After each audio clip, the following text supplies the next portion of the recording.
नमस्ते और हमारे इस नए एक्सप्लेनर में आपका बहुत बहुत स्वागत है। आज हम एक ऐसी घटना पर बात करने वाले हैं जिसने पूरे देश को झकझोर कर रख दिया। मध्य प्रदेश के बरगी डैम का वो भयानक हादसा।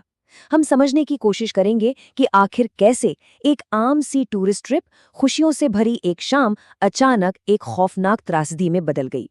ये सिर्फ एक हादसा नहीं था, बल्कि सिस्टम की उन बड़ी खामियों का पर्दाफाश था जिन्हें हम अक्सर नजरअंदाज कर देते हैं। तो चलिए बिना देर किए सीधे मुद्दे पर आते हैं और इस पूरी घटना को डिकोड करते हैं। मुझे बचा लो, प्लीज मुझे बचा लो। जरा सोचिए, ये शब्द सुनकर किसी पर क्या बीतेगी।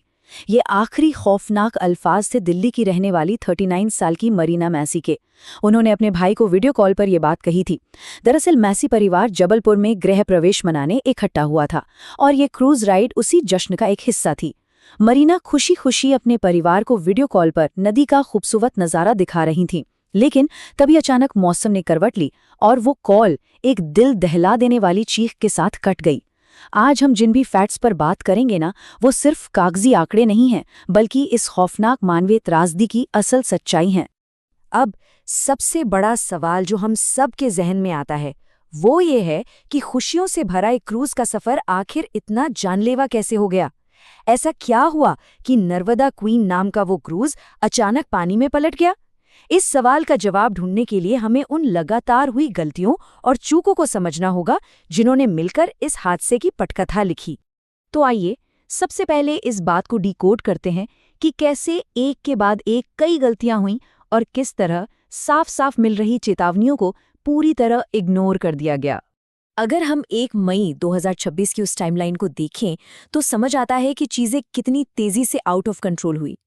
देखिए, सुबह ही मौसम विभाग ने तेज आंधी तूफान के लिए एक बाकायदा ऑरेंज अलर्ट जारी कर दिया था। लेकिन फिर भी शाम 6 बजे वो क्रूज पानी के बीचों बीच था। तभी अचानक 60 से 70 किलोमीटर प्रति घंटे की रफ्तार से तेज हवाएं चलने लगी। हवा इतनी तेज थी कि क्रूज बुरी तरह डगमगाने लगा। जाहिर है, लोग घबरा गए और डर के मारे यात्री अचानक एक डेक से दूसरे डेक पर भागने लगे। इससे हुआ ये कि नाव का जो सेंटर ऑफ ग्रेविटी था वो पूरी तरह बिगड़ गया और बस कुछ ही पलों के अंदर नर्मदा क्वीन पलट गई। नीचे के डेक में कई यात्री वहीं फंस गए। सब कुछ इतनी जल्दी हुआ कि किसी को संभलने का मौका ही नहीं मिला। अब अगर हम सुरक्षा नियमों और उस दिन की असलियत को कंपेयर करें तो सच्चाई सच में हैरान करने वाली है। इनलैंड वेसल्स एक्ट 2021 का नियम बिल्कुल साफ है। यात्रा शुरू होने से पहले ही हर एक यात्री को लाइफ जैकेट पहनना अनिवार्य है। लेकिन असल में क्या हुआ? जैकेट्स तो नीचे के डेक में लॉक करके रखी गई थी। उन्हें तब बांटने की कोशिश हुई जब क्रूज डूबने लगा था। और तो और कैपेसिटी देखिए, टिकट सिर्फ 29 लोगों के काटे गए थे, लेकिन नाव पर 40 से भी ज्यादा लोग सवार थे। और सबसे बड़ी लापरवाही, मौसम विभाग के एकदम स्पष्ट ऑरेंज अलर्ट के बावजूद उस नाव को पानी में उतारा गया। एक और बात जो बहुत परेशान करने वाली है वो ये कि खतरे के संकेत पानी से ज्यादा किनारे पर खड़े लोगों को नजर आ रहे थे। जो लोग किनारे पर मौजूद थे उन्हें अंदाजा हो गया था कि कुछ गलत होने वाला है। वो लोग लगातार करीब 15 से 20 मिनट तक नाव चलाने वाले को चीख चीख कर चेतावनी देते रहे। ग्रामीणों ने हाथ हिला हिला कर इशारे किए, लेकिन इसके बावजूद नाव को कथित तौर पर गलत दिशा में मोड़ा गया और उसी वक्त, जैसे मैंने पहले बताया, यात्रियों की अफरा तफरी ने नाव का बैलेंस बिगाड़ दिया। किनारे से दी जा रही वो सारी चेतावनियां हवा के शोर में कहीं दब कर रह गईं। अब बात करते हैं उस खौफनाक मंजर की जब लोग अपनी जान बचाने के लिए पानी में संघर्ष कर रहे थे। एक ऐसा वक्त जिसने हमें कुछ असल जिंदगी के हीरो भी दिए और ऐसी त्रासदी भी दी जिसे भुलाना शायद कभी मुमकिन नहीं होगा। शायद इस पूरी घटना का सबसे रुला देने वाला हिस्सा वो था जब मरीना मैसी और उनके 4 साल के छोटे से बेटे त्रिशान को पानी से बाहर निकाला गया। वो दोनों एक ही लाइफ जैकेट से बंधे हुए थे, एक दूसरे के गले लगे हुए। एक माँ का अपने बच्चे के साथ वो आखिरी आलिंगन। ये एक बहुत ही दर्दनाक सच है जो हमें याद दिलाता है कि जब हम सुरक्षा नियमों से खिलवाड़ करते हैं तो उसकी कीमत कितनी भारी और कितनी इंसानी होती है। ये जो नंबर 4 है ना, ये सिर्फ एक आंकड़ा नहीं है। ये उन खौफनाक घंटों की गिनती है जो 72 साल के एक बुजुर्ग यात्री रियाज हुसैन ने उफनते पानी में बिताए। जरा इमेजिन कीजिए, 72 साल की उम्र, चारों तरफ गहरा पानी और मौत सामने। वो पूरे 4 घंटे तक एक ट्यूब के सहारे पानी में जिंदगी और मौत के बीच झूलते रहे, जिसके बाद आखिरकार उन्हें बचा लिया गया। लेकिन ये जो रेस्क्यू का पूरा प्रोसेस था, इसकी टाइमलाइन सिस्टम पर कुछ बहुत ही गंभीर सवाल उठाती है। शाम 6:15 पर अधिकारियों को इमरजेंसी कॉल मिल गई थी, लेकिन जो पहली रेस्क्यू गाड़ी 6:40 पर निकलने वाली थी, वो स्टार्ट ही नहीं हुई। यकीन करना मुश्किल है ना? इसके बाद शाम 7 बजे जाकर दूसरी ऑफिशियल रेस्क्यू टीम मौके के लिए निकल पाई। ये जो 45 मिनट की देरी थी, इस अहम वक्त ने शायद कई कीमती जिंदगियों को हमसे हमेशा के लिए छीन लिया। लेकिन जहां सिस्टम फेल हुआ, वहां आम इंसान मसीहा बनकर सामने आए। कोई ऑफिशियल मदद पहुंचने से बहुत पहले ही वहीं के लोकल मछुआरे और ग्रामीण पानी में उतर गए थे। उन्होंने अपनी खुद की जान दांव पर लगा के 15 से ज्यादा लोगों को डूबने से बचाया। किनारे से लोगों ने रस्सियां और तैरने वाले ट्यूब्स फेंके ताकि लोगों को बाहर खींचा जा सके। एनडीआरएफ जैसी जो स्पेशलाइज्ड टीम थी, वो काफी देर बाद वहां पहुंची और नाव तो इतनी डूब चुकी थी कि अंदर जाने के लिए गैस कटर तक का इस्तेमाल करना पड़ा।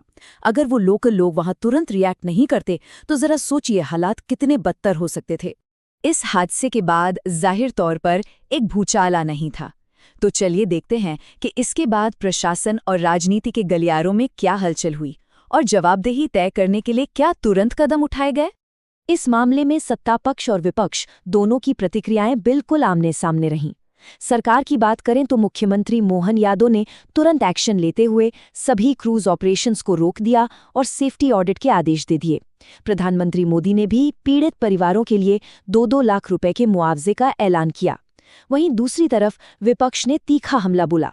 राहुल गांधी ने मामले की सख्त जांच और कड़े नियम बनाने की मांग की, जबकि जीतू पटवारी ने इसे प्रशासनिक लापरवाही बताते हुए सीधे तौर पर इसे सरकारी हत्या करार दिया। इन प्रतिक्रियाओं से साफ है कि ये मुद्दा कितना संवेदनशील बन चुका है। एक्शन की बात करें तो अधिकारियों पर भी तुरंत गाज गिरी। सबसे पहले जो क्रूज का पायलट था, हेल्पर और जो टिकट इंचार्ज था, उन्हें तुरंत नौकरी से निकाल दिया गया। इसके बाद बोट क्लब के मैनेजर को सस्पेंड किया गया और तीसरा सबसे अहम कदम, एक हाई लेवल जांच कमेटी बना दी गई है।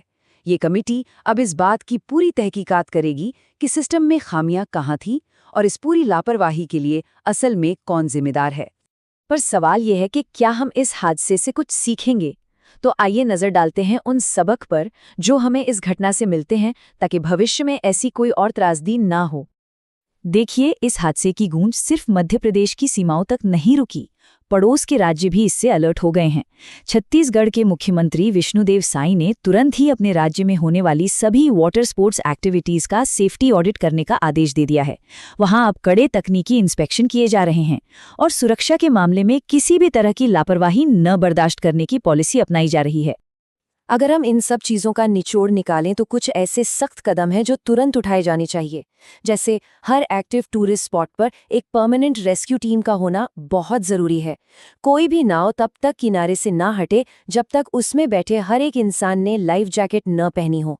कमर्शियल फायदे को साइड में रखकर मौसम विभाग की चेतावनियों को सबसे ऊपर रखना होगा। और हाँ, नावों और क्रू मेंबर्स का रेगुलर सेफ्टी ऑडिट होना भी उतना ही ज़रूरी है। आज के इस एक्सप्लेनर को खत्म करते हुए मैं आपके सामने एक बड़ा सवाल छोड़कर जाना चाहता हूं। टूरिज्म से होने वाली कमाई को बढ़ाना और लोगों की जिंदगी की 100% सुरक्षा तय करना, इन दोनों के बीच का सही बैलेंस आखिर कहाँ है? ये हादसा हम सबको ये सोचने पर मजबूर करता है कि क्या प्रशासन टूरिज्म और इंसानी जान की कीमत के बीच कोई तालमेल बिठा पा रहा है? इस बैलेंस को समझना बहुत जरूरी है, वरना ऐसी त्रासदियों को रोक पाना शायद हमारे लिए कभी मुमकिन नहीं होगा। अपना ख्याल रखिए और सुरक्षित रहिए।